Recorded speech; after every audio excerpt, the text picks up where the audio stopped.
And what are the changes you have noticed here along these all years in relations to your work? Yes. Well, when I came in 18 years ago, there was the Maoist insurgency. And so my wife would wish me good luck when I left. She would say, all the best. She didn't know I was going to come back home. But one of the things that I realized is that Nepali people have three things, and I call it the F3 principle. They're very good in friendship making. They're very good at food and hospitality. They're also very good at fashion, not just in clothes, but they have a certain style of, presenting themselves and wanting to do things. So starting with that area, what I've seen is that lots of Nepali people have, used that as a sort of, that's what they are. That's their DNA, so to speak. And they build from there. And I've seen, like, I'll give you an example. I train these 75 corporate companies. One of them is the biggest company. It's Sipradi, Tata it's called.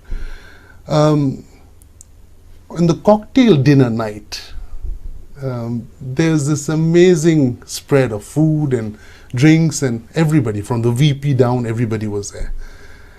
And one of the senior managers stands up at the table and he says a toast to Dr. Williams. And he says, several years ago, I went to an MBA, and he was telling the HR director, which was a lady, he says, I think I need to throw my notes out because Brian has brought the latest MBA, principles and strategies and,